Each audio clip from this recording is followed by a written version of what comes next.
Bonjour à tous, bienvenue au colloque Les écritures des archives dans son premier volet, texte littéraire, discipline littéraire et sciences humaines et sociales. On commence avec un petit peu de retard dû aux intempéries. Il y a une série de personnes qui ont eu des difficultés à arriver, donc on s'excuse pour ce petit retard. La matinée va se dérouler cependant comme prévu, c'est-à-dire nous allons d'abord écouter Esteban Buch, directeur d'études à l'EHESS et directeur de notre centre de recherche, le CRAL. Puis je ferai moi-même une présentation générale et une présentation du projet.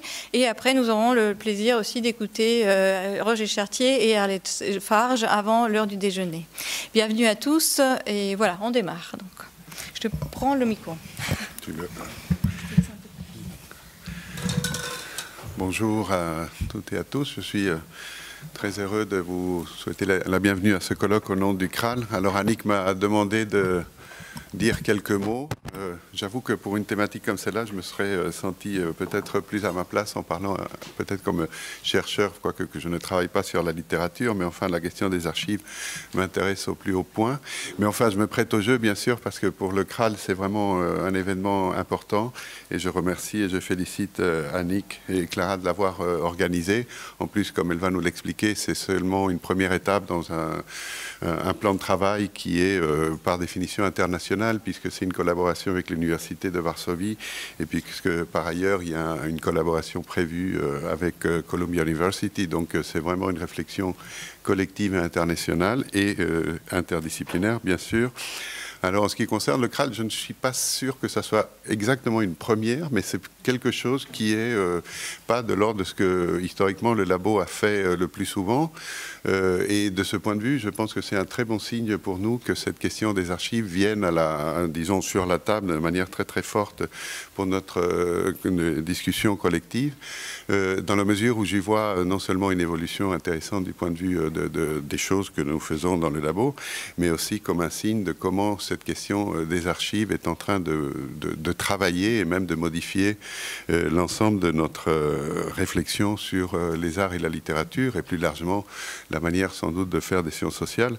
Alors je sais que pour des gens qui travaillent en histoire génétique par exemple ou pour nos amis du Grill en histoire du littéraire, la question des archives elle va de soi depuis le début. C'est peut-être moins le cas pour des gens qui viennent peut-être d'approches plus formalistes des faits littéraires et artistiques. Et en tout cas, j'y vois vraiment une convergence et un croisement très très bienvenu. Bon, j'insiste pas, mais vraiment à titre personnel, c'est quelque chose qui me paraît tout à fait essentiel. Alors sur l'interdisciplinarité de cet événement, bien sûr, vous avez remarqué comme moi que le colloque est un peu tissé de cette discussion disciplinaire, interdisciplinaire, puisque d'une part, c'est un questionnement interdisciplinaire par nature, à commencer par la discussion avec les historiens, et puis en même temps c'est focalisé sur la littérature et le littéraire. Alors à titre disons de ma discipline à moi, si je peux dire comme ça, l'histoire de la musique ou la musicologie, j'espère que cette discussion d'aujourd'hui ne sera que le premier moment pour élargir le débat à ce qui se passe avec la question des archives dès qu'on s'intéresse donc au son, à la musique, à l'image en mouvement et à toute cette multiplicité de modes d'archivage, mais surtout de modes de produire des traces dans le travail de la culture.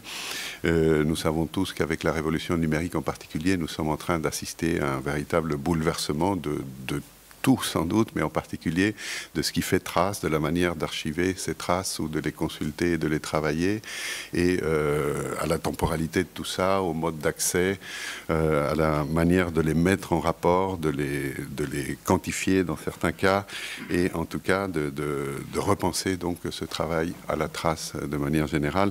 Alors là, je ne vous apprends rien, et quand je vois Roger Chartier et Arlette Farge assis au premier rang, je me dis qu'il est temps que je passe la parole à Annick et pour ensuite pouvoir les entendre comme manière de lancer ce colloque de 2 jours tout à fait passionnant.